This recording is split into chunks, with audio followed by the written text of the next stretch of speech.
Let us commence this module by differentiating between strategy and policy.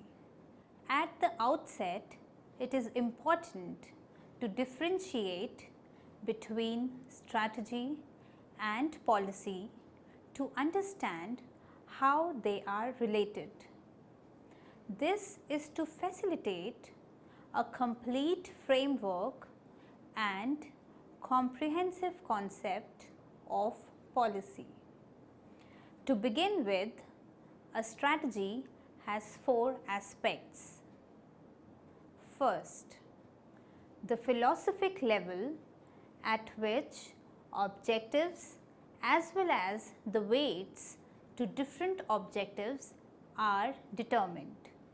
Second, the level at which the choices are spelt and elements of the strategy are worked out.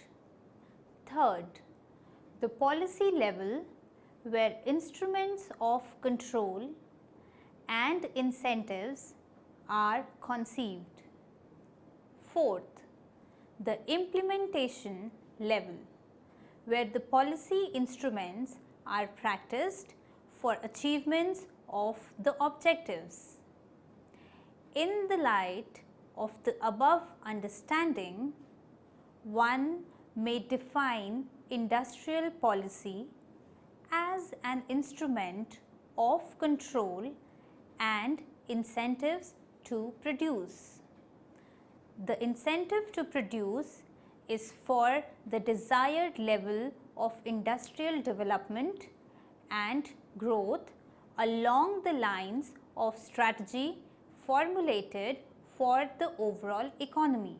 In chronological order, India launched the industrial policy in 1948, 1956, 1977, 1980 and 1991.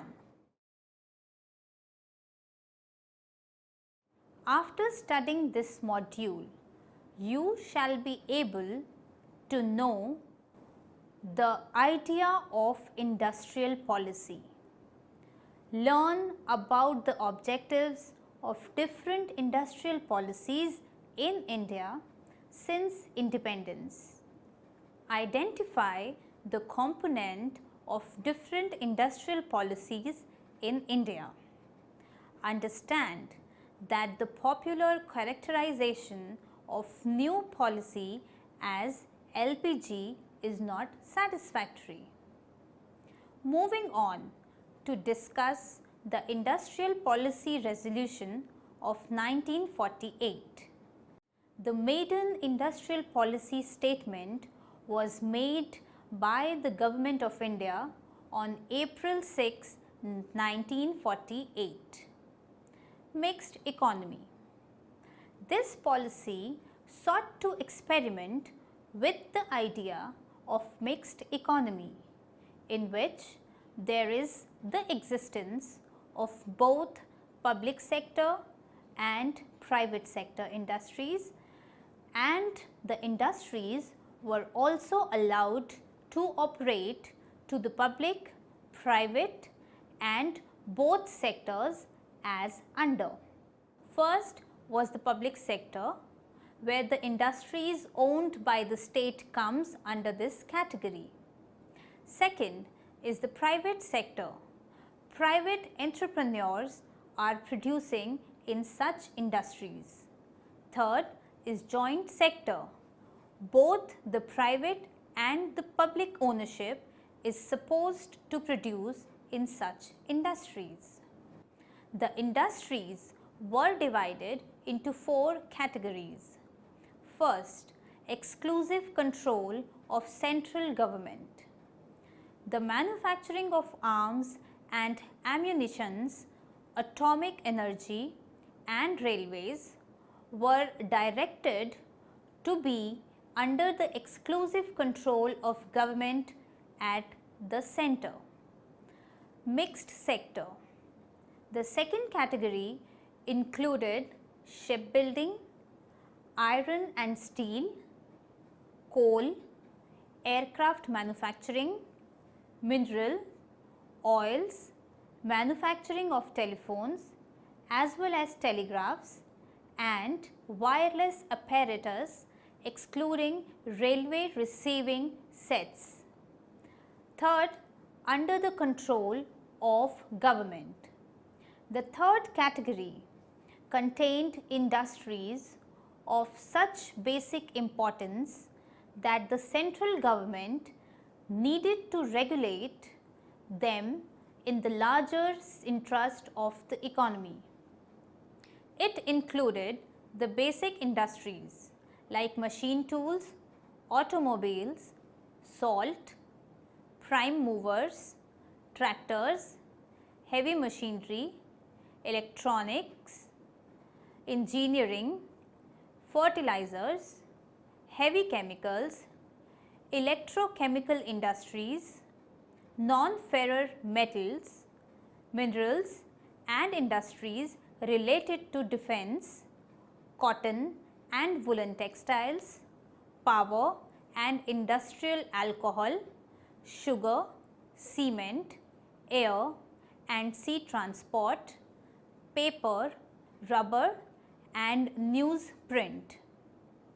Open for private and cooperatives. A fourth category consisting the rest of the industrial field was left open to the private enterprises, individuals and cooperatives. Infancy of Indian industries dictated a restrictive attitude towards the foreign capital.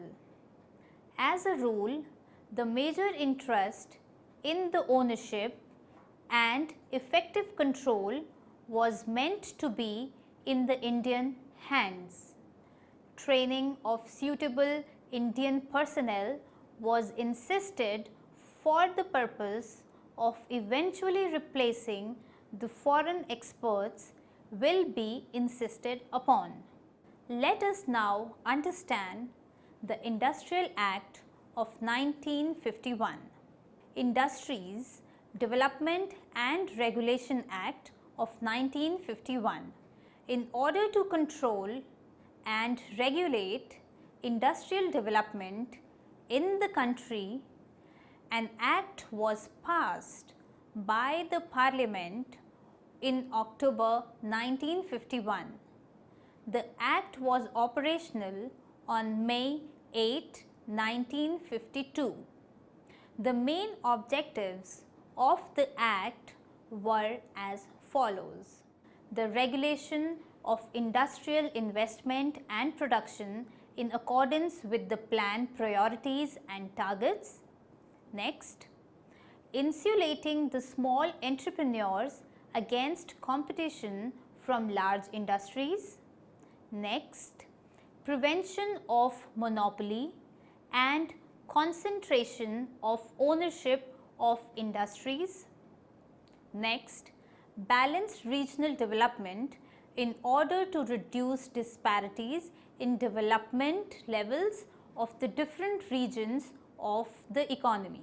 After understanding the IPR of 1948, let us now move on to study the Industrial Policy Resolution of 1956. Industrial Policy Resolution 1956 was conditioned by the Mahalanobis's model of growth, which suggested that emphasis on heavy industries would lead the economy toward a long-term higher growth path. New classification of industries. For the higher growth of the economy, a new classification of industries was required. So, all the industries were reclassified under the three schedules, which are as follows. First, Schedule A, industries with exclusive responsibility of state. It had 17 industries in total. Atomic energy, arms and ammunition, iron and steel, heavy casting and forging of iron and steel, heavy machinery required for iron and steel production, for mining, for machine tools, manufacturing, etc.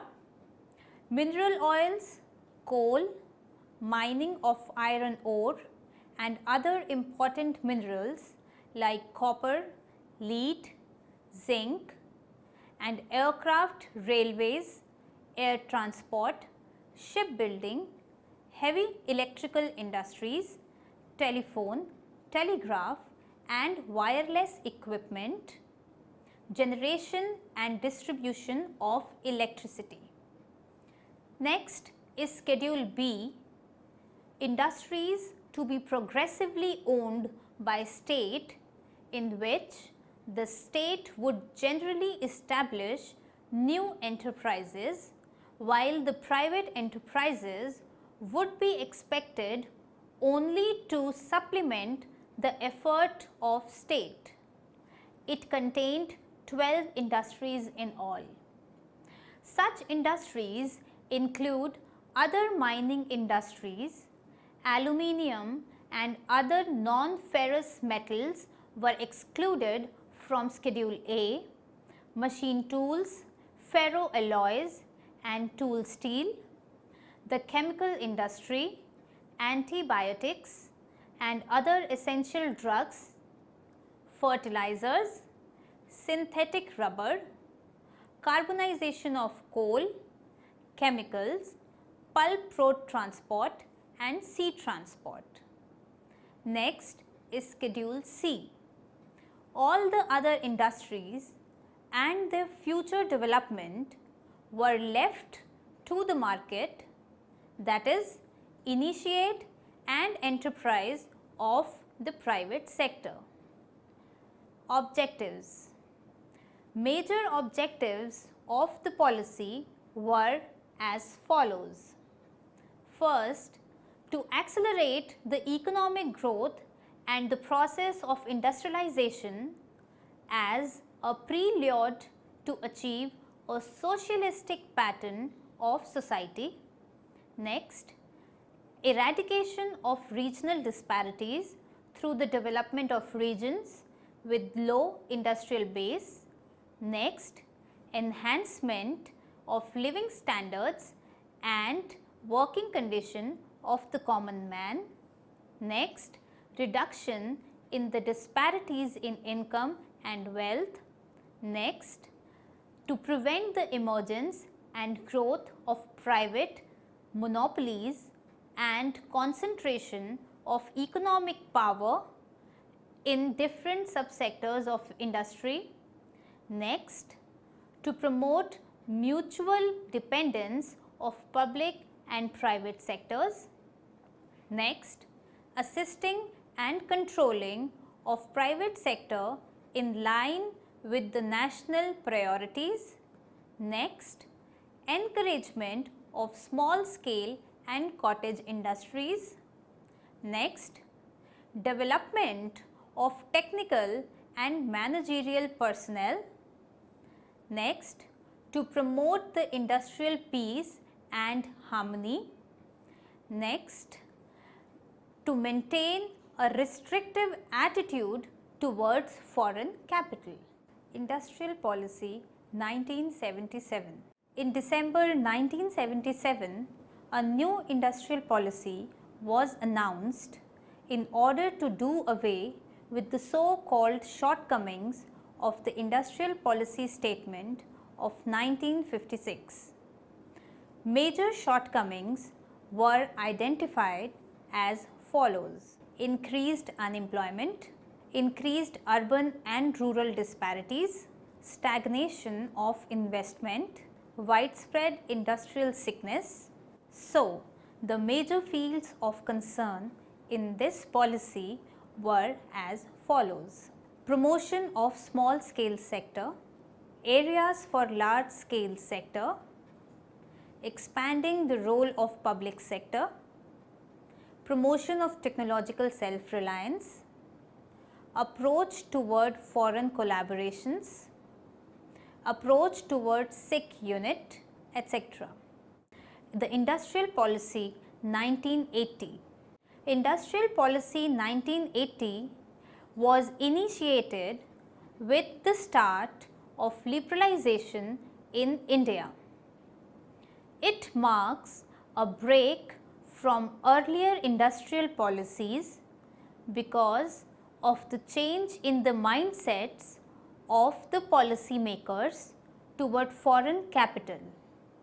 The major objectives of this policy are as follows: correction of regional imbalances, maximizing production and achieving higher productivity, greater employment generation, strengthening of agro-based industries, boosting of export-oriented industries, promotion of economic federalism through equitable spread of investment and dispersal of returns, ensuring consumer protection against high prices and indifferent quality.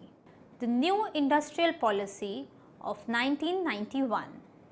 Earlier, industrial growth was sought to be achieved through the state intervention because of the distrust of indigenous and foreign capital.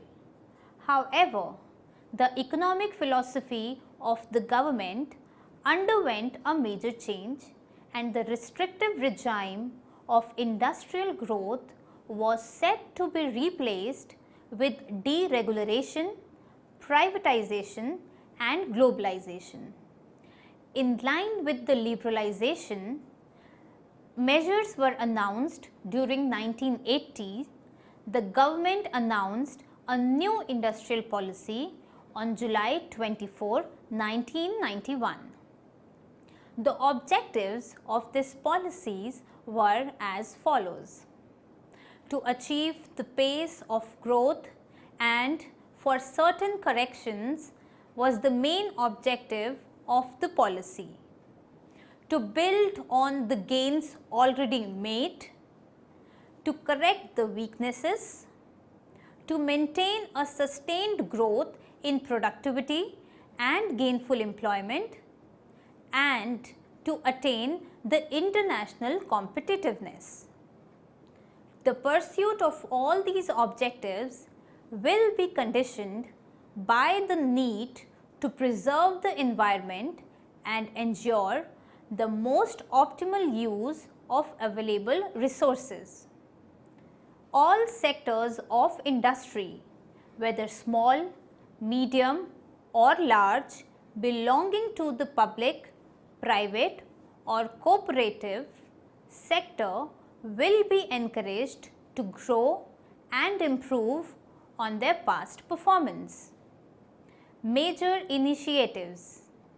In pursuit of the above objectives, government decided to take a series of initiatives in respect to the policies related to the following areas: industrial licensing, foreign investment, foreign technology agreements, rationalization of public sector. Decisions of the government. In view of the considerations outlined above, the government decided to take a series of measures to unshackle the Indian industrial economy from the cobwebs of unnecessary bureaucratic control. These measures complement the other series of measures being taken by the government in the areas of trade policy, exchange rate, management, fiscal policy, financial sector reform and overall macroeconomic management. Industrial licensing policy. Industrial licensing was eliminated except a few industries. The reasons are multifold, extending from social factors to environmental hazards.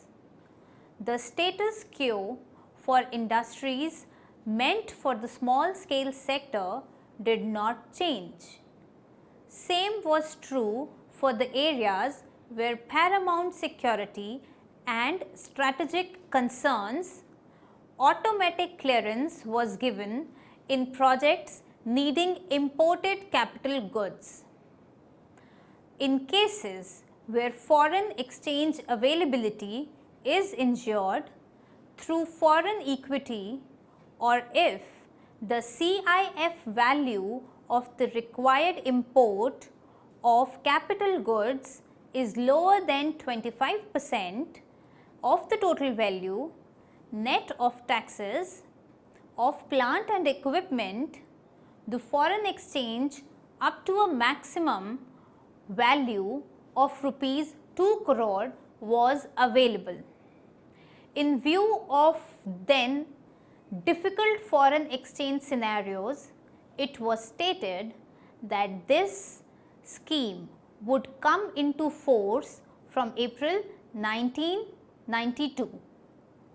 In other cases, imports of capital goods would need to obtain clearance from the Secretariat for Industrial Approvals in the Department of Industrial Development in accordance with the availability of foreign exchange resources. In locations other than cities of more than 1 million populations, requirement obtaining industrial approvals from the central government was waived, except for the industries subject to compulsory licensing. For cities with population more than 1 million, industries apart from those of a non-polluting nature such as computer software and printing, electronics will be located outside 25 kilometers of the peripheral area, excepting the prior designated industrial areas. A flexible location policy would need to be adopted in respect of such cities which require industrial regeneration. Foreign investment. Approval is provided for direct foreign investment up to 51% foreign equity in industries with high priority. No bottlenecks of any kind would be there in this process. However, such clearance is available only when the foreign equity is adequate to cover the foreign exchange requirements for imported capital goods. It was also added that consequential amendments to the Foreign Exchange Regulation Act of 1973 would be carried out, while the import of the components, raw materials and intermediate goods and payment of know-how fees and royalties will be dictated by the general policy applicable to the other domestic units. However, dividends payments would be monitored through the Reserve Bank of India in order to ensure that outflows due to dividend payments are recovered by the export earnings over a period of time. Foreign Technology Agreement. Automatic permission is provided to the foreign technology agreements in the industries with high priority to a lump sum payment of rupees 1 crore, 5% royalty for the domestic sales and 8% for the exports. This remains subject to aggregate payment of 8% sales over a 10-year period from date of agreement or 7 years from the date of commencement of production. Automatic permission is provided subject to the same guidelines as above. if no free foreign exchange is needed for any payments. Public sector. It was decided to critically review the portfolio of public sector investments with the view to focus on the public sectors on strategic, high-tech and essential infrastructure. While an element of reservation for the public sector is being retained, there would be no restriction for the areas for exclusivity to be selectively opened up to the private sector. On the other hand, the public sector will also be allowed to entry in areas not reserved for it. Chronically, the SIG public sector enterprises unlikely to be turned around for the formulation of revival or rehabilitation schemes would be referred to the Board for Industrial and Financial Reconstruction or other similar high level institutions created for this purpose. A social security mechanism would also be created for the protection of interest of workers likely to be affected by such rehabilitation packages. The MRTP Act would be amended to eliminate the threshold of limits of assets with regard to MRTP companies and dominant undertakings. This in turn eliminates the requirement of prior approval of central government for the establishment of new undertakings, expansion of undertakings, merger, amalgamations and takeovers, and appointment of directors under certain circumstances. Emphasis was placed on controlling and regulating the monopolistic, restrictive and unfair trade practices. Simultaneously, the newly empowered MRTP Commission will be empowered to begin investigations on the companies received from individual consumers or classes of consumers with regard to monopolistic, restrictive and unfair trade practices. Requisite and comprehensive amendments will be made in the MRTP Act in this respect and for enabling the MRTP Commission to exercise punitive and compensatory powers. Environmental clearance. Statutory clearance concerning to pollution control and environment needed to be acquired by entrepreneurs for setting up an industrial project. A notification SO 60E dated 27 January 1994 issued under the Environment Protection Act of 1986 has mentioned 29 projects in respect of which environmental clearance is required, and it is to be obtained from the Ministry of Environment, Government of India. This list comprises industries like paper, petroleum refineries, thermal power plants, fertilizers, bulk trucks, dyes, petrochemical complexes, cements, etc.